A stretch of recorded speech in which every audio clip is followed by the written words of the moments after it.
सुंदरबन। सुंदरबन का सिलसिला जनूबी बंगाल में 24 परगना से लेकर बाकरगंज और खुलना के अजला तक फैला हुआ है।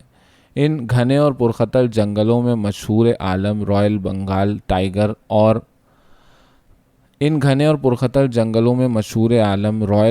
टाइगर और चीते और हिरन दौड़ते फिरते हैं और दिन के वक्त रात का सा अंधेरा छाया रहता है। लातादाद नदियों और जजीरों और समुंदरी खाड़ियों और दलदलों और सुंदरी दरख्तों की इस लर्ज़ाखेज़ हसीन व जमील कायनात में इक्का दुक्का मछेरों और लकड़हारों की बस्तियां घने झुरमटों में पोशीदा हैं। सुंदरबन का ये वसी व अरीज़ इलाका दुनिया के हसीन तरीन और ख़तरनाक तरीन ख़ित्तों में से है। दीपाली सरकार की कश्ती बाघेर हाट से रवाना होकर एक नामालूम मंजिल की तरफ बहती जा रही थी। दीपाली चारों तरफ के हैबतनाक हद तक खूबसूरत मनाजिर को देख देख कर सकते में बैठी थी और उसका दिल धड़क रहा था। वो रेहान दा से मिलने जा रही है। रेहान दा चप्पुओं की चप शप और कायनात की इस आबी और सब्ज़ सिम्फनी में यही नाम मुर्तहिश था। वो रेहान दा से मिलने जा रही है।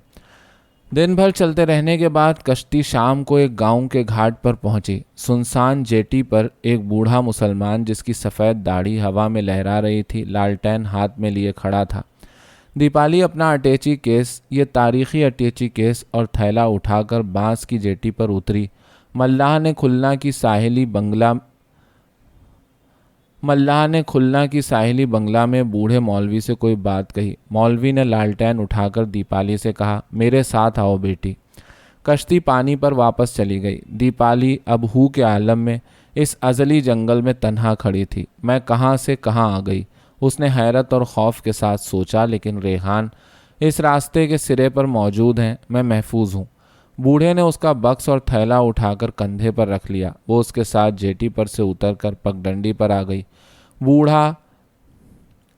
बूढ़ा बला की फुर्ती से कदम उठा रहा था। शायद उस बूढ़े ने अपनी सारी उम्र इसी जगह पर गुजारी है और इसी जगह इसी हालत में मर जाएगा। हमने इसके लिए क्या किया है और क्या कर पाएंगे, ये सोचकर दीपाली ने हस्बे आदत नए जोश के साथ अपनी रफ्तार तेज़ कर दी। बाकी लोग आ गए? दीपाली ने बूढ़े से पूछा। वो चुप रहा। दीपाली को यकलख्त डर सा लगा। फिर उसने सोचा शायद ये मेरा शहरी लहजा नहीं समझ सका। उसने अपना सवाल दोहराया, दूसरे लोग जो आने वाले थे? बूढ़े ने नफ़ी में सर हिलाया। दीपाली मुतफक्किर हो गई। मगर क्या हो सकता था? अब कुछ नहीं हो सकता। मगर मैं इतनी दहशतज़दा क्यों हो रही हूँ? हद है, अगर मैंने कोई हिमाकत की है तो उसे भुगतना पड़ेगा। ओ माँ, ओ माँ। दीपाली ने बेतरह हड़बड़ाकर देवी से दुआएं मांगना शुरू कर दी। आध घंटे में वो लोग दरख्तों के एक झुरमट में पहुंच गए जिसके एक तरफ नदी बह रही थी। साइक्लोन के थपेड़ों से शिकस्ता लेकिन खूबसूरत बांस का झोंपड़ा सामने खड़ा था। बरामदे पर फूलों की बेलें चढ़ी हुई थीं और ताक में दिया जल रहा था। मौलवी ने बक्स और थैला बरामदे के कच्चे फर्श पर रखकर आवाज़ दी। ज़ैनब, एक बूढ़ी औरत पैबंदों से भरी ऊदी साड़ी लपेटे अंदर से निकली। उसने झुककर दीपाली को गौर से देखा और मुस्कुराई। आओ, आ जाओ। दीपाली ने उसे नमस्कार किया और उसके पीछे पीछे 3 कमरों की साफ सुथरे झोपड़े में दाखिल हो गई। तुम्हारी खाट मैंने अपनी कोठरी में बिछा दी है। बराबर वाले कमरे में मौलवी साहब और मेरे दोनों बेटे रहते हैं। वो दोनों काम से खुलना गए हुए हैं। दीपाली खाट पर बैठ गई। तुमको भूख लगी होगी, रास्ते में कुछ खाया था? ये लो। बूढ़ी औरत ने भुने हुए चावल के मीठे लड्डू एक रकाबी में रखकर उसे पेश किए और पानी का गिलास उसके सामने रखा। ये गुर्बत और ये मेहमान नवाजी। दीपाली के हल्क में कोई चीज़ आ अटकी। उसकी हिचकिचाहट देखकर बूढ़ी औरत ने कहा, रेहान मियाँ बाहर नदी पर बैठे हैं, उधर। दीपाली ने गुर्बत का दूर से मुताला किया था। वो सफ़ेद पोश तबके की नादारी से वाकिफ़ थी जो उसकी अपनी नादारी थी। उसने शहर के गुरबा का अफलास देखा था मगर ऐसी गुर्बत उसे आज तक नज़र नहीं आई थी। उसने पलट कर पीछे देखा। मौलवी साहब ज़ैनब बीबी के शौहर बरामदे में चटाई बिछाकर मगरिब की नमाज में महव हो चुके थे। उसने ज़ैनब बीबी से चंद बातें की। एक लड्डू दांतों से कुतरा और लालटेन हाथ में लेकर पिछले बरामदे में निकली जिसके ऐन नीचे नदी रवां थी। नदी के किनारे झोंपड़े की तरफ पुश्त किए वो बैठा था। वो आहिस्ता से नीचे उतरी और उसके करीब जाकर बैठ गई। वो कोहनी पर सर रखे अपनी सोच में डूबा हुआ था। आहट पर उसने सर उठाया और मुस्कुरा कर कहा, शौकती आ गई? हाँ। वो उसे शाबाशी देने के अंदाज में मुस्कुराया। Good girl, brave little girl. उसके चेहरे से दाढ़ी गायब थी। आपने? दीपाली ने अपने चेहरे पर अंगूठा और उंगली फेरी। हाँ भाई, 2-2.5 बरस से किसी तरह इस कमबख्त दाढ़ी से पीछा ही नहीं छूटता था। मुसलमान दाढ़ी, हिंदू दाढ़ी, बेहद झाड़ झंकाड़ हो गई थी। यहाँ इसकी ज़रूरत नहीं है। आज़ादी से सारे शहर में घूमता हूँ। आज सुबह तुम्हारे आने की तकरीब में मौलवी साहब के बड़े लड़के से उस तरह लेकर शेव किया। देखो ठीक है ना? उसने अपनी थोड़ी पर हाथ फेरा। उसके एक बाएं रुखसार पर उस तरह का खफीफ सा जख्म था और खून की बूंद जम गई थी। नदी का रंग सुर्ख हो गया। दूर से शेरों के गरजने की आवाज़ आ रही थी। रेहान ने सर उठाकर उसे देखा, फिर कहा, अभी तुम्हारे आने से पहले मैं सोच रहा था। फिर उसने ठिठक कर पूछा, तुमने अलावल पढ़ा है? सैयद अलावल 17वीं सदी बंगाल का एक अजीम शायर, जिसकी कश्ती पुर्तगाली कज़ाकों और तूफ़ानों का मुकाबला करती अराकान पहुंची। थोड़ा सा कोई नज़्म याद है? रात सुर्ख और तारीख थी। हाँ, उधर देखो। रेहान ने दूर उफ़ुक़ की तरफ इशारा किया, जहाँ समुंदर और दरिया और जंगल एक हो गए थे। सुर्ख और तारीख रात में एक हरी नाव। उसने पानी में उंगलियां डुबोकर आहिस्ता आहिस्ता अपनी खूबसूरत आवाज़ में कहना शुरू किया। हिलती डोलती तूफ़ान ज़दा मुतहय्यर खायफ अराकान के साहिल की तरफ बढ़ रही थी। लेकिन तूफ़ान आया। दीपाली ने मुस्कुरा कर कहा। लेकिन तूफ़ान आया, रेहान कहता रहा, और नाव साहिल के बजाय एक दूर दराज जजीरे से जा लगी और नाव में से वो नौजवान निकला, भूखा, ज़ख्मी, निढाल। वो रेत पर पड़ा था जब वो लड़की वहाँ पर आई और उसने कहा मैं तुम्हें अपने घर ले जाऊंगी। इंसान को बेआसरा और मायूस ना होना चाहिए। दीपाली ने कहा, तुम इंसान होना, तारीख तन्हा गज़बनाक समुंदर की रूह तो नहीं? वो ठिठक गई और रेहान को देखकर अलावल के अल्फाज में सवाल दोहराया। रेहान ने इकरार में सर हिलाया। क्योंकि दीपाली कहती रही, समुंदर अपने गैज़ में मुब्तला सारे कुर्रे अर्ज़ के साहिलों से टकराता है, मगर ज़मीन तक नहीं पहुंच पाता। ज़मीन मजबूत है। उसने इंसानियत के मजालिम का बोझ अपने ऊपर उठा रखा है। समुंदर तो एक छोटी सी नौका को भी सहारा नहीं दे सकता। उसका मुकाबला करने के लिए बड़े बड़े मोर पंखी जहाज़ चाहिए। म्योर पंखी जहाज़ चाहिए, ऐसे बजरे जिनको 14-14 मांझी खेते हैं। और उस लड़की ने अलावल से कहा था, धरती पर घर बने हैं, आसमान खूबसूरत है, चांद खूबसूरत है, मगर चांद में घर नहीं है। घर नारियल के साए में बनते हैं। मैं तुम्हारा घर बनूंगी। हवा साकित रही, कायनात थम गई, नदी ने बहना बंद कर दिया। एक अजली अबदी लहजे के लिए सारा वजूद खला में तहलील हो गया। फिर हवा चली, सुंदरी के दरख्त सरसराए, नदी बहने लगी। दीपाली अपनी गोद में हाथ रखे उसी तरह साहिल पर बैठी रही। फिर क्या हो शोकती? अलावल ने उसे जवाब दिया। रेहान की आवाज़ सन्नाटे में लहरों के साथ गूंजी। मुझे पता नहीं, आगे मुझे याद नहीं आ रहा, दीपाली ने जवाब दिया। फिर उसने सादगी से पूछा, आपने मुझे क्यों बुलाया है? एक अहम कॉन्फ्रेंस के लिए, रेहान ने संजीदगी से कहा। बाकी लोग अभी नहीं पहुँचे, सुरेंद्र दा वगैरह और आयशा आपा? नहीं, बस अब आते ही होंगे। मैं आपकी सारी चीज़ें जो मंगवाई थीं लेती आई हूँ। गुड। दीपाली ने बैग में से 200 के नोट निकालकर उसकी तरफ बढ़ाए। ये आपके पास कहाँ से आ गए थे? उसने चौंक कर नोटों पर नज़र डाली। हमें अपनी किताब की रॉयल्टी मिली थी, मगर तुम कैसे आई यहाँ तक? हम भी रईस हो गए हैं, हमें अपने रिकॉर्डों की रॉयल्टी मिली थी। ओफो, तो इस वक्त गोया दो सरमायादार सुंदरबन में आउटिंग कर रहे हैं। उसने शगुफ्तगी से एक कंकर पानी में फेंका। दीपाली फिर बड़ी मुतफक्किर नजर आई। रेहान दा, कहो। वो कंकर उठा कर नदी में फेंकता रहा। बाकी लोग कहाँ ठहरेंगे? अरे भाई, उसने चौंक कर जवाब दिया। क्या बाकी लोग करके बोर कर रखा है? क्यों? वो कहकहा लगाकर हंसा और उठकर खड़ा हो गया। दीपाली ने भौचक्की होकर उसे देखा। तो आपने ओनिल से झूठ बोला था? बिल्कुल। और आपका ख्याल था मैं चली आऊँगी? मेरा ख्याल सही था। दीपाली गुस्से से दूसरी तरफ मुड़ गई। शोकती? उसने जवाब नहीं दिया और नदी के किनारे किनारे चलने लगी। शोकती? वो और आगे बढ़ गई। ऐसे ही चलती चली जाओ तो सीधी ढाके पहुंच जाओगी, मगर ज़रा ख्याल रखना, वो तुम्हारे सामने एक अदद आदमखोर घड़ियाल बैठा है। ریحان نے بشاشت سے آواز دی۔ سامنے ندی کی سطح پر ایک سیاہ لکیر نظر آ رہی تھی۔ ایک گھڑیال تیزی سے دوسرے کنارے کی طرف بڑھ رہا تھا۔ دیپالی چیخ مار کر واپس پلٹی۔ ریحان کھلکھلا کر ہنستا ہوا سیڑھی پر بیٹھ گیا۔ دیپالی اس سے کچھ فاصلے پر دوسری سیڑھی پر آ بیٹھی۔ ندی کا پانی سیاہ ہو چکا تھا اور دوسرے کنارے پر سندری کے جھنڈ سرسرا رہے تھے۔ ریحان نے سر اٹھا کر دیپالی کو دیکھا، پھر وہ یکلخت بے حد سنجیدہ ہو گیا اور اس نے آہستہ سے کہا، شاید مجھے کوئی حق حاصل نہیں تھا کہ میں تم کو اس طرح زحمت دوں۔ وہ چپ چاپ بیٹھی رہی۔ ریحان نے گمبھیر آواز میں کہا، دیپالی، میں 3 برس سے مسلسل متواتر 3 برس سے جرائم پیشہ لوگوں اور ڈاکوؤں کی طرح چھپتا پھر رہا ہوں۔ مدتوں سے مجھے چین کی نیند اور ذرا سی ذاتی مسرت نصیب نہیں ہوئی۔ تمہیں معلوم ہے چارلز بارلو نے قسم کھائی ہے کہ زندہ یا مردہ مجھے گرفتار کر کے رہے گا۔ تم مجھے کیا سمجھتی ہو؟ میں انسان ہوں آخر، فولاد کی مشین گن تو ہوں نہیں، یا ہوں؟ بتاؤ۔ اس نے دوبارہ شگفتگی کی کوشش کی۔ پھر اس نے کہا، نہیں دیپالی، میں تم سے ملنا چاہتا تھا۔ شاید مجھے اس طرح غلط بہانہ کر کے تم کو اتنی دور نہ بلانا چاہیے تھا، مگر میں بے حد خود غرض انسان ہوں، اور بہرحال اب تو تم آ ہی گئیں، اب کیا ہو سکتا ہے؟ اس نے پھر ہنسنے کی صحیح کی۔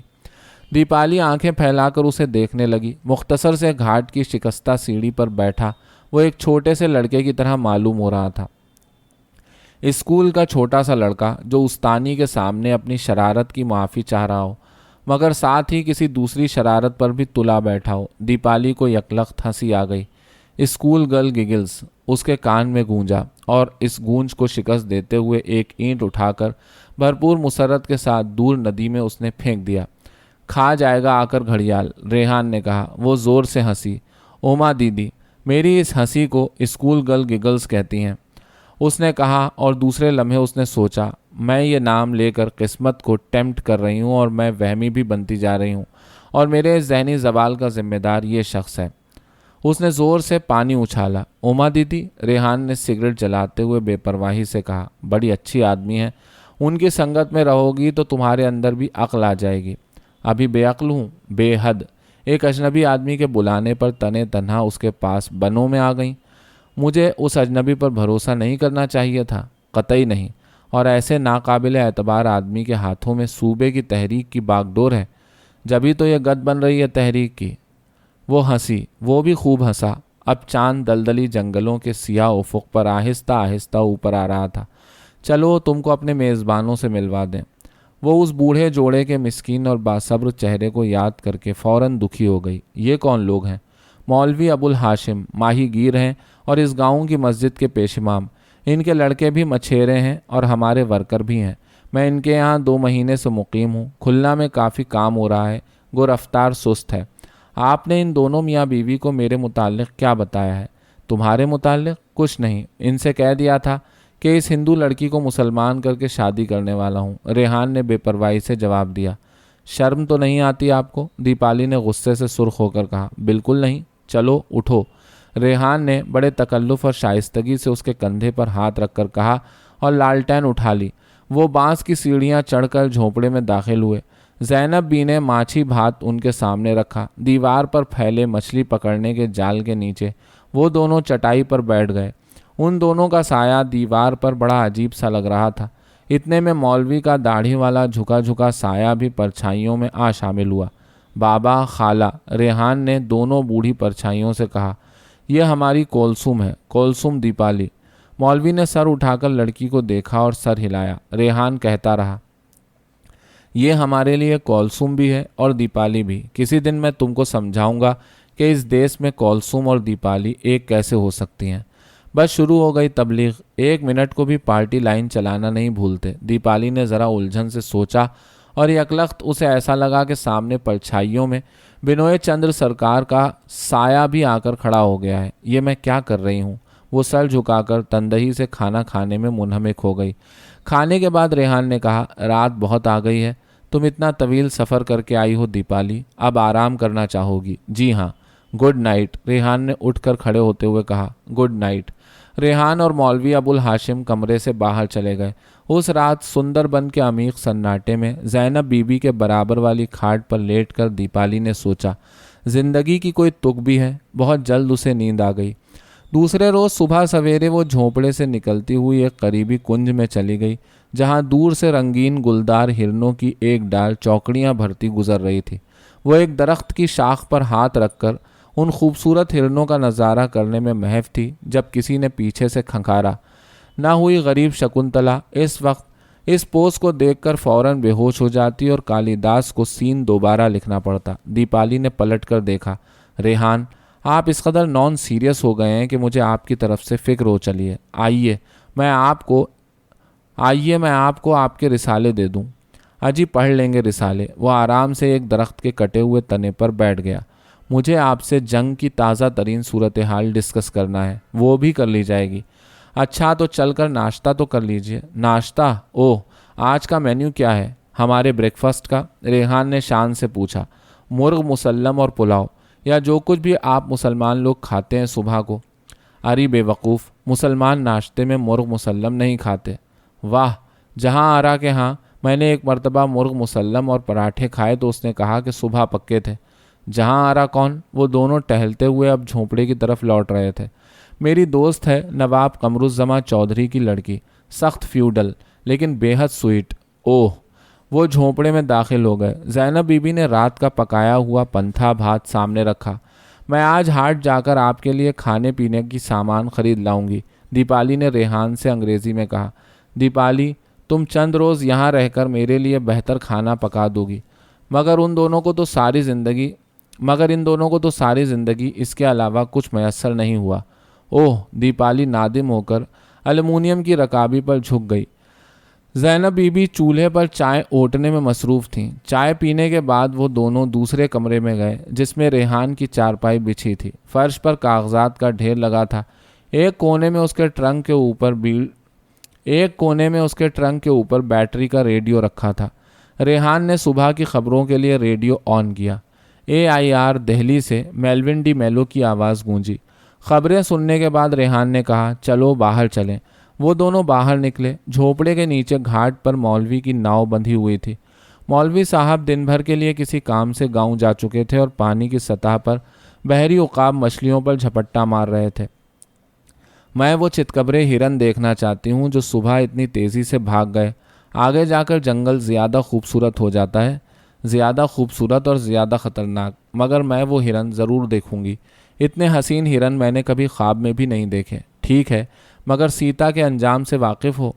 वो हंसती हुई उतरकर कश्ती में बैठ गई। रेहान ने कश्ती खोलकर धारे पर छोड़ दी।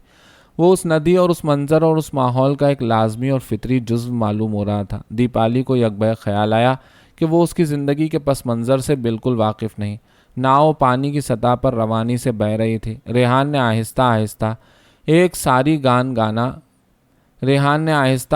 एक सारी गान गुनगुनाना शुरू कर दिया, फिर चुप हो गया। किनारे पर झुके सुंदरी दरख्तों पर रंग बिरंगे परिंदे चक्कर काट रहे थे। तुमको एहसास है शोक्ति कि इन दरियाओं और इस धरती ने कैसे कैसे दुख देखे हैं। मैं इन दुखों का एक हिस्सा हूँ। आप भी गाँव के रहने वाले हैं। तुमने मौलवी अबुल हाशिम को देखा। मेरे बाबा मौलवी अबुल हाशिम का नमूना है, ऐसे ही साबिर, नेक और भोले। ओह, वो चुप हो गई। वो ये कुरेद न करना चाहती थी कि एक गरीब किसान का लड़का लंदन स्कूल ऑफ इकोनॉमिक्स कैसे पहुंच गया। यकीनन वो उसके मुताल्लिक़ कुछ भी न जानती थी। चंद लम्हों बाद उसने आहिस्ता से कहा, आप लंदन कैसे गए थे? लंदन? रेहान ने चौंक कर दोहराया। लंदन का यहाँ क्या जिक्र है? ये अपना मुल्क देखो और देखो कि लंदन ने उसके साथ क्या किया। वो खामोश हो गया। मैं सन 1935 में लंदन गया था।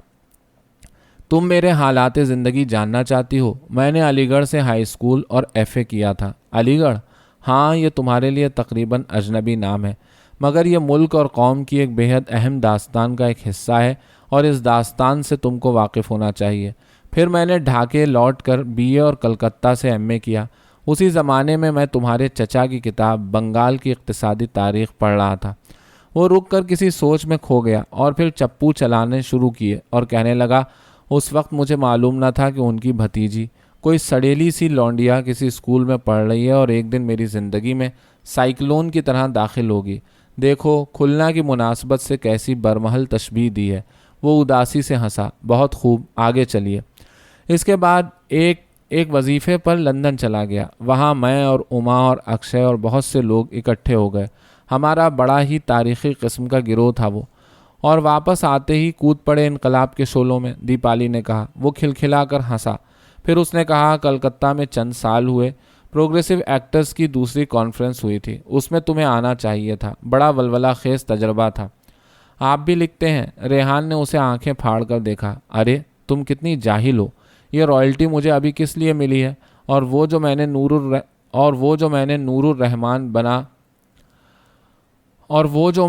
रहमान बना रिसाला एडिट कर रहा था तो क्या घास खोद रहा था? दीपाली, क्या तुमने वाकई मेरी किताब नहीं पढ़ी? उमा ने तुमको नहीं दी पढ़ने को?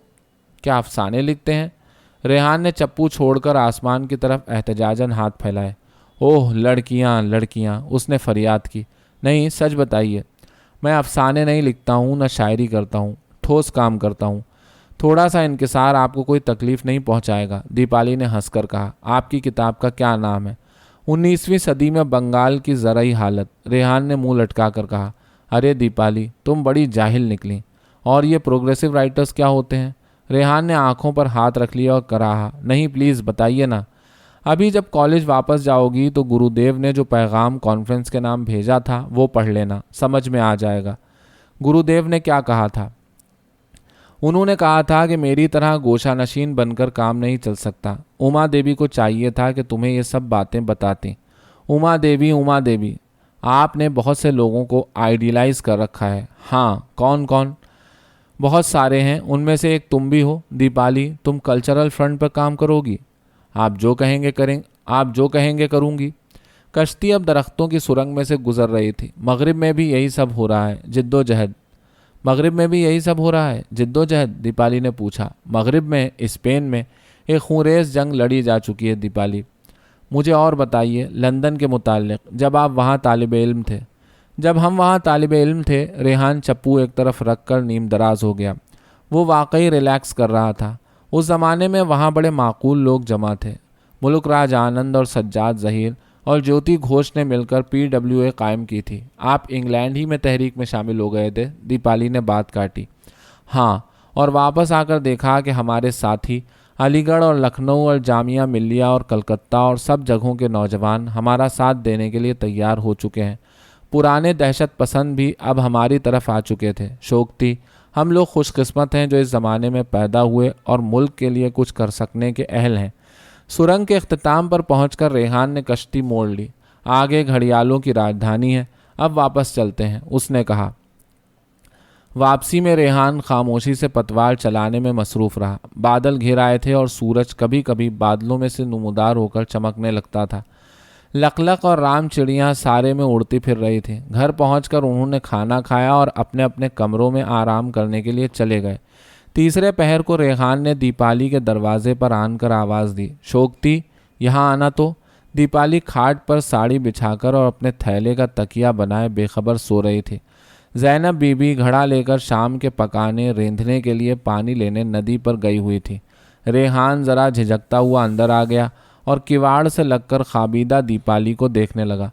शोकती, उसने चंद मिनट बाद फिर आहिस्ता से आवाज़ दी। वो हड़बड़ा कर उठ बैठी। वो रिसाले कहाँ हैं? रेहान ने यूं ही बेमकसद सवाल किया। अभी लाती हूँ। रेहान ज़रा अहमकों की तरह खड़ा सर खुजाता रहा, फिर अपने कमरे में चला गया। दीपाली अखबार और रिसाले उसके पास ले गई। आओ बाहर रोशनी में बैठकर पढ़ते हैं, रेहान ने कहा। वो ये रिसाले हासिल करके वाकई बेहद खुश नज़र आ रहा था, जैसे सूखे धानों में पानी पड़ गया हो। बरामदे में चटाई बिछाकर वो सूरज डूबने तक रिसालों का मुताला करते रहे। रेहान दीपाली को मुख्तलिफ मज़ामीन के निकात समझाता गया। सामने घाट पर नाव आकर रुकी। मौलवी साहब उतरे। ज़ैनब बीबी ने अंदर से आवाज़ दी, खाना तैयार है। खाने के बाद दीपाली फिर बरामदे में जा खड़ी हुई और उफुक पर तैरते हुए चांद को देखने लगी। रेहान नज़दीक के खंबे से टिक कर खड़ा हो गया। रात का अंधेरा सैलाब की तरह बढ़ता आ रहा था। ज़िंदगी का एक और दिन ख़त्म हो गया। एक अनमोल दिन गुजर गया। एक शेर पढ़ा जा चुका, रेहान ने कहा। फिर उसने मुड़कर दीपाली को आवाज़ दी। Good night Deepali. वो अपने कमरे में घुस गया। दूसरे दिन वो पगडंडियों पर से गुजर कर गाँव में गए। किसानों और मछेरों से बातें करते रहे और रात गए वापस आए। रास्ते में दीपाली की सारी रास्ते में दीपाली की साड़ी एक झाड़ी में उलझ गई। रेहान उसकी मदद करने के लिए ज़मीन पर दो जानू बैठ गया। कांटे निकालते हुए उसने सर उठाकर दफतन पूछा, साड़ी पर याद आया, तुम्हारी चोरी का पता चल गया? जी हाँ। वो एक पत्थर पर बैठ गई और चांद की रोशनी में साड़ी के चाक में गिरा लगाने की कोशिश करने लगी। मुझे इन साड़ियों के बिकने का बड़ा रंज हुआ था। मुझे उन साड़ियों के बिकने का बड़ा रंज हुआ था, रेहान ने कहा। मैंने सोचा था जो लड़की इतनी बड़ी कुर्बानी दे सकती है। मैंने क्या कुर्बानी दी है? दीपाली ने झुंझलाकर बात काटी। क्यों, क्या मैं जानता नहीं कि लड़कियों को अपनी साड़ियों और गहनों से कितनी वाबस्तगी होती है? वो कुछ देर खामोश रहा, फिर उसने आहिस्ता से कहा, अम्मी के पास भी 2 बालूचर साड़ियाँ थीं। जब वो ब्याह कर आई थीं तो मेरी दादी अम्मा ने उनको दी थीं। वो साड़ियाँ मैं तुमको दूंगा दीपाली। दीपाली सकते में रह गई। उसके हाथ पांव ठंडे पड़ गए। वो घबरा कर पत्थर पर से उठी। क्यों, क्या हुआ, क्या बात है? रेहान ने परेशानी से दरियाफ्त किया। कुछ भी तो नहीं, घर चलिए। वो ऊंचे ऊंचे टीलों और झाड़ियों को फलांगते झोंपड़े की तरफ रवाना हो गए। दीपाली ने अब फिर एकदम चुप साध ली थी। तीसरे रोज़ वो दोनों टहलते हुए नदी के साहिल पर काफ़ी दूर निकल गए, जब अचानक दूर से एक लॉन्च नजर आई। दीपाली सहम कर एक दरख्त की ओट में छुप गई। ये सरकारी लॉन्च थी, गालिबन मामूल के दौरे पर उस तरफ से गुजर रही थी, या शायद कुछ सरकारी अफसर शिकार के इरादे से इधर आए थे। लॉन्च शोर मचाती पानी पर से गुजरकर दरख्तों की सुरंग में गायब हो गई। दीपाली का रंग फक हो चुका था। अरे शोकती, एक ज़रा सी सिविलियन लॉन्च से डर गई। दूर से गोलियां चलने की आवाज़ आई। ओ माँ, दीपाली ने खौफजदा होकर कहा। रेहान हंसने लगा। घबराती क्यों हो भाई? अफसर लोग शिकार खेलने आया है। हम लोग यहाँ बिल्कुल महफूज हैं। ये दरिया और जंगल 150 साल से अपने बच्चों की हिफाजत कर रहे हैं। रेहान चंद लम्हों तक जंगल के सरसब्ज और गुंजान सन्नाटे की आवाज़ सुनता रहा और फिर कहने लगा, कल हम जिन किसानों से मिले थे उनके पुरखे 100 साल पहले फ़राइज़ी तहरीक में लड़े थे। रेहान, आपको अपने रास्ते के बारे में मुतलक कोई शुबा, कोई हिचकिचाहट नहीं है? दीपाली ने थोड़ी देर की खामोशी के बाद कहा। नहीं, जब अपने असल दुश्मन और उसके एजेंटों को हम पहचान चुके हैं तो फिर उलझन क्या हो सकती है? वो आगे झुककर समझाने के अंदाज में कहने लगा। सुनो दीपाली, ये याद रखो कि बरतानवी सरमायादारी हिंदुस्तान के कहत ग़ुलामी, कर्ज़े, ज़ातबंदी और फ़िरका वाराना कशमकश की बुनियादों पर खड़ी की गई है। तुम्हें मालूम है, यही खुलना और नोआखली जो अब डाकुओं और मुफलिस माहीगीरों का देश है, मुग़लों और नवाबों के अहद में कितने दौलतमंद तिजारती इलाके थे। यूरोप में जो 200 बरस तक सबसे ज़्यादा खूंरेज़ लड़ाइयाँ लड़ी गईं, वो हिंदुस्तान की तिजारत पर कब्ज़ा करने के लिए लड़ी गई थी। वो अब दरख्तों के नीचे से निकलकर साहिल पर आ गए। चारों तरफ फूलों की रोशनी ने बड़ी सुहानी और अजीब सी खुशबू फैला रखी थी। तुम जानती हो ना कि 17वीं सदी में हिंदुस्तान के फौलाद का प्रोडक्शन सारे यूरोप के फौलाद के प्रोडक्शन से बरतर था। दफतन दीपाली खिलखिलाकर हंस पड़ी। क्या हुआ? कुछ नहीं। कोई इस वक्त यहाँ आनकर देखे कि इस शदीद रोमानी माहौल में रेहानुद्दीन अहमद मुझे 17वीं सदी के फौलाद के प्रोडक्शन के मुतालिक समझा रहा है। अगर मैं ये बात वापस जाकर लोगों को बताऊं, किसी को यकीन आएगा? हमारी जिद्दोजहद का तदारुक करने के लिए, रेहान कहता रहा, पिछली सदी में बरतानिया ने यह साबित करना चाहा कि इम्पीरियलिज्म के साये में उसने हिंदुस्तान को कितना तरक्की याफ्ता बनाया है। अंग्रेज़ी तालीम और हस्पताल और रेल गाड़ियाँ और mission college. Reverend Banerjee, Deepali ने ज़ेरे लब कहा। क्या? कुछ नहीं। वो खुद कफ़ील हिंदुस्तानी सोसाइटी जो महाभारत के ज़माने से लेकर मुग़ल अहद तक कायम रही थी, उसे अंग्रेज़ी सरमायादारी ने तबाह कर दिया। क्या सोच रही हो? रेहान ने ठिठक कर पूछा। कुछ नहीं, और बताइए। हाँ, तो मैं ये कह रहा था, रेहान ने सर खुजाकर बात दोबारा शुरू की, मगर यूरोप में सरमायादारी के साथ नई समाजी ताकतें भी पैदा हो गई थीं जो हमारे यहाँ पैदा नहीं हुई। लेकिन कल तो आप कह रहे थे हिंदुस्तानी गांवों की इकोनॉमी की बरतानिया के हाथों तबाही को कार्ल मार्क्स ने एक समाजी इनकलाब बताया है, क्योंकि ज़ात बंदी की बिना पर हमारे गांव रुजत पसंद थे और उनमें मज़ीद तरक्की की गुंजाइश न थी। गुड क्वेश्चन, रेहान ने कहा और झोंपड़े की तरफ लौटते हुए दीपाली को इन दकीक मसाइल के रुमूज़ो नुकात समझाने में मसरूफ़ रहा। चौथा दिन रेहान ने दीपाली को बरतानवी सरमाए के 3 अदवार, कंपनी के मर्चेंट सरमाए 19वीं सदी के इंडस्ट्रियल सरमाया और जदीद फाइनेंस के सरमाया और नए हिंदुस्तानी सरमायादारों के मुतालिक समझाने में सर्व किया। 5वें दिन जब वो कश्ती रानी के लिए निकले तो अचानक बेहद मलूल होकर उसने दीपाली से पूछा, शोकती, तुम कितने दिन यहाँ रह सकती हो? लोकगीत जमा करने में जितने दिन भी लग जाएं, उसने हंसकर जवाब दिया। 6ठे दिन वो नाव खेते खेते बहुत दूर निकल गए। फूलों के कुंज में से नाव गुजरने लगी तो उसने ऊपर झुकी हुई डालियों में से चंद फूल तोड़कर उसके बालों पर बरसा दिए। नाव एक घाट के करीब पहुंची।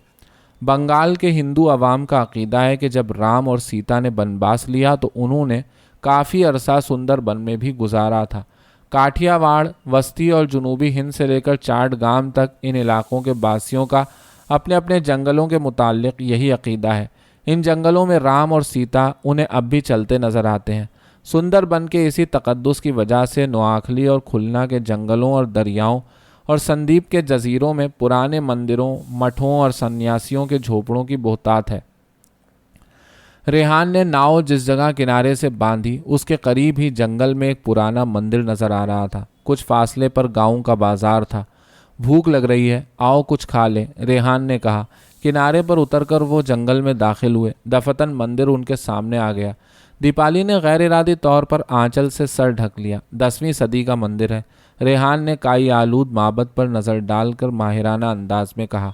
ओफो, मारे काबिलियत के हालत ख़राब। दीपाली ने मुस्कुरा कर कहा, आओ अंदर चलकर देखते हैं। ये तो बहुत ही तारीख़ी इमारत मालूम होती है। ये स्कल्पचर देखो, सरीहन सेन पीरियड। एक बूढ़ा अंधाधुंध पुजारी अंदर से परछाई की तरह बरामद हुआ। रेहान चप्पलों समेत दीवार पर चढ़कर मूर्तियों की फ्रीज का मुताला कर रहा था। पुजारी को अपनी तरफ ताकते देखकर उसने दीपाली से अंग्रेजी में कहा, अगर कोई एतराज़ करे तो कह देना मैं तुम्हारा पतिदेव हूँ। रोहेल सरकार, शट अप। पुजारी ने नजराने की उम्मीद में मुस्कुराकर दीपाली को अंदर बुला लिया और रेहान को अंदर आने का इशारा किया। दूसरे लम्हे वो दोनों दुर्गा भवानी की मूर्ति के सामने खड़े थे। रेहान ने चेहरे पर मसनूई अकीदत तारी कर ली। पुजारी ने दोनों की पेशानियों पर तिलक लगाकर उन्हें प्रसाद दिया और देवी के चरणों में पड़े गेंदे के दोहार उनके गले में डाल दिया और झुका झुका टटोल टटोल कर लोबान सुलगाने में मसरूफ़ हो गया। लो भाई मुबारक हो, रेहान ने चिल्लाकर अंग्रेजी में कहा। दीपाली शर्म से लाल भभूका हो रही थी। रेहान ने जेब से निकालकर पुजारी को कुछ रुपए दिए और दीपाली का बाजू थाम कर उसे बाहर ले आया। अरे भाई, उसने संजीदगी से कहा, हर इंडियन फिल्म में देखा है कि हीरो और हीरोइन मंदिर में जा पहुंचते हैं और पुजारी ऐन इसी तरीके से हार पहनाकर उनका ब्याह कर देता है। भाई कमाल हो गया। Rehan, will you please shut up, Deepali ने कहा और चंद कदम चलने के बाद एक शिकस्ता सुतून पर बैठकर फूट फूट कर रोने लगी। रेहान हैरत से उसे देखने लगा और जब उस हिंदू लड़की की जज्बाती कैफियत और मौके की नज़ाकत का उसे अंदाज़ा हुआ तो वो घबरा कर उसके करीब दो जानू झुक गया और लजाजत से कहने लगा, अरे बेवकूफ़, नहीं हुआ बियाह। कौन गधा कहता है कि बियाह हो गया? अजीब बेवकूफ़ लड़की हो। अरे तुम अभी तक मजहबी तवाहुमात की कायल हो। मंदिर और पुजारी, और कमाल है, वो सर खुजाने लगा। अरे अहमक लड़की, शादी सिर्फ कोर्ट में होती है। तुम और मैं मंदिर और मौलवी के कायल ही कहाँ हैं? और कोई तुक भी है भला? चलो उठो। अजीब बेवकूफ़ लड़की हो भाई। वो उसका हाथ थामकर पगडंडी पर ले आया। गांव पहुंचकर वो एक चाय खाने में गए और लकड़ी की बेंच पर बैठकर खाना खाया और चाय पी। दीपाली बिल्कुल चुप रही। रेहान उसे बार बार परेशानी से देखता था। फिर वो चाय खाने में जमा लोगों से बातें करने लगा। यकलख्त उसे ख्याल आया कि वो बेहद गैर मुहतात हो गया है। ये गांव खुलना शहर से ज़्यादा फासले पर नहीं था और पुलिस के सिपाही भी ज़्यादा दूर नहीं होंगे। चाय ख़त्म करके वो दोनों घाट पर आए और कश्ती में बैठकर घर रवाना हो गए। दीपाली, कश्ती नदी के धारे पर आई तो रेहान ने आहिस्ता से कहा, मुझे अफसोस है, मैंने मजाक किया था। अगर तुमको बुरा लगा है तो मुझे माफ़ कर दो। वो एकदम फिर रोने लगी। Oh my God. रेहान ने बाजू फैलाकर आसमान को देखा। हद है। वो हंस पड़ी। अब वो रो रही थी और हंस रही थी। रेहान खामोश रहा। उसे एहसास हो चुका था कि उसकी और इस लड़की की ज़िंदगी इस नौका के मानिंद तूफ़ानों से बेपरवाह दरिया के पुरशोर धारे पर किसी नामालूम साहिल की तरफ बह रही है। अब वो एक दूसरे के रहमो करम पर जिंदा रहेंगे। اب چاند بہت دیر میں طلوع ہوتا تھا۔ سندر بن پر گھپ اندھیرا چھایا ہوا تھا۔ اس رات جب جھوپڑے میں سب لوگ سو گئے تو دیپالی چپکے سے اٹھی، طاق میں رکھے خالی دیوں میں سے ایک دیا نکال کر اس میں تیل ڈالا اور بتی لگائی۔ پھر دیا اور کاغذ کا ایک ٹکڑا لے کر باہر چلی گئی اور ندی کے کنارے بیٹھ کر اس نے کاغذ کی چھوٹی سی ناؤ بنائی۔ دیا جلا کر اس ناؤ میں رکھا اور اسے پانی میں بہا دیا، اور گھاٹ پر گھٹنوں کے بل بیٹھ کر بے حد دھیان اور فکر مندی سے اسے دیکھنے لگی۔ دیا دریا کے دھارے پر دور تک بہتا چلا گیا اور تاریکی میں غائب ہو گیا۔ اچانک دیپالی کو احساس ہوا کہ ریحان اپنے کمرے سے نکل کر برآمدے میں کھڑا اسے ندی میں چراغ بہاتے دیکھ رہا ہے۔ وہ جلدی سے اٹھی اور سیڑھی چڑھ کر بھاگتی ہوئی اپنے کمرے میں چلی گئی۔ دوسری صبح وہ چولہے کے پاس بالکل نارمل اور بشاش نظر آنے کی کوشش میں مصروف تھی۔ ریحان کے قریب آ کر بیٹھتے ہوئے کہا، good morning, good morning. Zainab Bibi اور مولوی صاحب اس سے باتیں کرنے لگے۔ مولوی صاحب اسے لڑائی کی خبریں پوچھ رہے تھے۔ ریحان نے چائے ختم کرنے کے بعد اپنے کمرے میں جا کر ریڈیو لگایا۔ دیپالی زینب بی بی کے ساتھ کھانا پکانے میں مشغول ہو گئی۔ اچانک ریحان کی گھبرائی ہوئی آواز آئی، دیپالی کیا ہوا؟ وہ ڈوئی لے کر برآمدے میں گئی۔ ہٹلر نے سوویت یونین پر حملہ کر دیا۔ لوگ گیت جمع کرنے کی مدت ختم ہوئی۔ دیپالی اور ریحان گھاٹ پر کھڑے تھے۔ قرب و جوار کے گاؤں میں بنی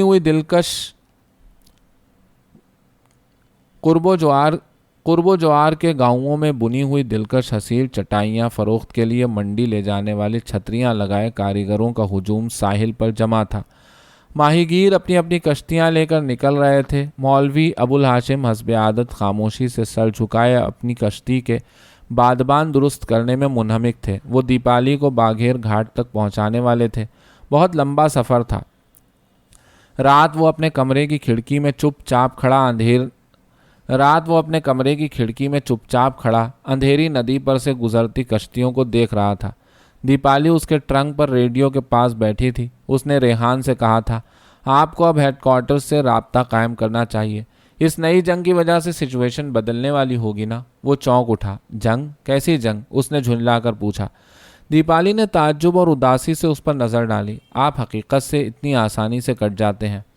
ایسا پہلے کبھی نہیں ہوا شوکتی، اس نے آہستہ سے جواب دیا اور اسی طرح کھڑا ندی کو دیکھتا رہا۔ اب میں واپس جانا چاہتی ہوں، دیپالی نے کہا۔ کیوں؟ اس نے غصے سے پوچھا۔ ارے ریحان، میں ہمیشہ تو یہاں نہیں رہ سکتی۔ وہ اس کی طرف مڑا۔ ہاں تم ٹھیک کہتی ہو، تم یا میں ہمیشہ تو یہاں نہیں رہ سکتے، شاید کہیں بھی نہیں رہ سکتے۔ پھر چند لمحوں بعد اس نے برآمدے میں جا کر مولوی ابوالہاشم سے دیپالی کی واپسی کے انتظامات کے متعلق بات چیت شروع کر دی تھی۔ یہ 3 دن پہلے کی بات تھی۔ آج وہ سندربن سے واپس جا رہی ہے۔ باگھیر ہاٹ پہنچ کر وہ اسٹیمر کے ذریعے باریسال اور فرید پور کے دریاؤں پر سے گزرتی نارائن گنج چلی جائے گی۔ ریحان اب پریشانی کے ساتھ کلکتے کے خفیہ ہیڈ کوارٹر سے کسی اطلاع کا منتظر تھا۔ پارٹی کے سارے بڑے لیڈر دور تپتے ہوئے راجستھان کی دیولی جیل میں بند تھے۔ ان کے پاس سے اسمگل ہو کر کسی نئے ڈائریکٹو کا کلکتہ ہوتے ہوئے سندربن پہنچنا ہفتوں کا نسخہ تھا۔ سندربن پر بارشیں شروع ہو چکی تھیں۔ میں یہاں جانے کب تک رہوں گا؟ ایسا لگتا ہے کہ جیسے کلکتے کے ساتھی مجھے بھول ہی گئے ہیں، اس نے صبح بڑی ملول آواز میں دیپالی سے کہا تھا۔ اور اب دیپالی چھتری کے نیچے چھپی گھاٹ پر کھڑی تھی اور کچھ فاصلے پر چھتریوں کا میلہ سا لگا تھا۔ سب بار بار آسمان کو دیکھ رہے تھے۔ جھڑی لگتی ہے تو سندربن کے جنگل اور کھال اور دریا اور ساحل اور سمندر سب پانی میں ڈوب جاتے ہیں، جیسے کسی نے ایک بڑے سے واٹر کلر لینڈ سکیپ کو واش کے بعد پانی کی چلمچی میں چھوڑ دیا ہو، اور سارے رنگ پانی میں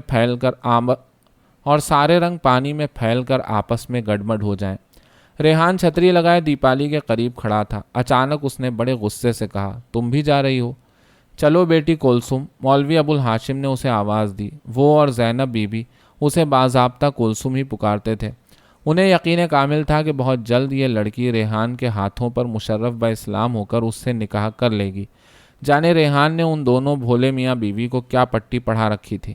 زینب بی بی نے تو ایک رات ریحان سے بڑی رازداری سے کہا تھا کہ کلثوم کو مولوی صاحب کلمہ پڑھا دیں اور شربت کے پیالے پر نکاح ہو جائے۔ یوں بھی یہ برسات کا زمانہ اور شادیوں کا موسم تھا۔ उन बेचारी ने बरसों से सेंत कर रखी हुई एक नई सूती साड़ी भी निकाल कर रेहान को पेश कर दी थी। ये साड़ी उन्होंने अपनी बहू के लिए रखी थी, और जब रेहान ने उनको समझाया कि पहले उसे गांव जाकर अपने बाप से भी इजाज़त लेनी है, तब भी वो ये साड़ी अपनी तरफ से तोहफतन देने पर मुसिर रही थी। रेहान के इनकार पर उन्होंने कहा था, हमें गरीब समझकर हमसे ये तोहफा नहीं लेना चाहते हो भैया, और रोने लगी थी। लेकिन रेहान बेहद सटपटाया था। उस मंदिर वाले वाक़े के बाद अब दीपाली से ये किस तरह कहे कि ये सुर्ख साड़ी भी ले लो जिसे पहनाकर ज़ैनब बीबी तुम्हें दुल्हन बनाना चाहती हैं। अजब घपला हो रहा है, खुदा की कसम, उसने बेहद उलझ कर सोचा था। मगर ज़ैनब बीबी का दिल रखने के लिए वो साड़ी उनसे लेकर ट्रंक पर रखे हुए अखबारों के नीचे छुपा दी थी। ज़ैनब बीबी के जाने के बाद दीपाली रेडियो सुनने के लिए उसके कमरे में आई और ट्रंक पर बैठने के लिए उस पर से अखबार उठाए तो नीचे सुर्ख साड़ी पर उसकी नज़र पड़ी और रेहान खुद शर्म से सुर्ख होकर फ़ौरन कमरे से बाहर भाग गया था। दीपाली छतरी ज़रा ऊंची करके उसकी तरफ मुड़ी। वो दूसरी तरफ देखने लगा। इतने में दोनों क्या देखते हैं कि ज़ैनब बीबी अपनी शिकस्ता छतरी लगाए बगल में एक बंडल दाबे उफ्ता व खेजा पगडंडी पर से भागती चली आ रही हैं। नज़दीक आकर उन्होंने अखबार में लपेटी हुई सुर्ख साड़ी दीपाली के हाथों में ठूंसी और कुछ कहे सुने बगैर उसी सूरत से घाट की भीड़ में गायब हो गईं। चंद कतरे टप टप बंडल के कागज़ पर गिरे। दीपाली ने ऊपर देखा, बारिश आ गई। वो दोनों चुपचाप खड़े दरिया के मंजर को देखते रहे। कश्तियों ने लंगर उठा दिए थे, बादबान खोल दिए गए थे। किस्म किस्म की कश्तियाँ सतह पर बिखर चुकी थीं। मौलवी अबुल हाशिम ने अपनी कश्ती जेटी से लगा दी और दोबारा पुकारा, कुलसुम बेटी, अल्लाह का नाम लेकर आ जाओ, अल्लाह तुम लोगों का निगहबान, अल्लाह। दीपाली ने चुपके से दिल में दोहराया। सुर्ख साड़ी का बंडल मजबूती से बाजुओं में जकड़कर आगे बढ़ी और कूद कर कश्ती में बैठ गई। मौलवी साहब का छोटा लड़का, जो अब तक चटाई की छत के अंदर दीपाली का सामान रखने में मशगूल था, बाहर निकला और दोनों बाप बेटों ने चप्पू संभाले। रेहान ने घाट की सीढ़ियों पर आकर अलविदा के लिए एक हाथ उठाया और फिर गिरा दिया। ऐन उसी वक्त एक नौका कश्तियों की भीड़ में से तेज़ी से निकलती सामने आकर मौलवी साहब की कश्ती से लग गई। मौलवी साहब का हमशक्ल एक दाढ़ी वाला नौजवान कूद कर घाट पर उतरा। उसने बाप को और दीपाली को आदाब किया और रेहान के पास जा पहुंचा। रेहान भाई। रेहान, जो अब तक सर झुकाए खड़ा था, चौंक पड़ा। तुम इस वक्त कैसे? अबुल कासिम ने अपनी तहमत पर बंधी पेटी के नीचे से एक कागज़ निकाला और आहिस्ता से कहा, उमा देवी ने आपको कलकत्ते फ़ौरन बुलाया है। कल रात मेरे पास सत्येंद्र। दीपाली ने सिर्फ इतना ही सुना, उमा देवी ने आपको कलकत्ते बुलाया है, उमा देवी ने आपको फ़ौरन, उमा देवी ने आपको, उमा देवी ने आपको फ़ौरन, उमा देवी ने। कश्ती घाट से अलग होकर पानी में पहुंच चुकी थी। उमा देवी ने आपको फ़ौरन बुलाया है, उमा देवी ने। शोकती। घाट पर से रेहान की आवाज़ आई, ठहरो, मैं तुम्हारे साथ चल रहा हूँ, मैं सीधी ढाके जाऊँगी। उसने यकलख्त ज़रा खुश्की से जवाब दिया, हाँ हाँ, लेकिन कुछ दूर तक। रेहान ताज़ा अंग्रेज़ी अखबारों का पुलिंदा अबुल कासिम के हाथ से लेकर उसके साथ आहिस्ता आहिस्ता गुफ्तगू में मसरूफ़ हो गया। अब वो दीपाली के वजूद से बिल्कुल बेखबर हो चुका था। वो चंद मिनट तक उसी तरह कश्ती में बैठी रही। फिर मौलवी अबुल हाशिम ने आंखों आंखों में उसे इशारा किया कि वो घाट पर उतर आए। बूढ़े मौलवी साहब दुनिया देख चुके थे।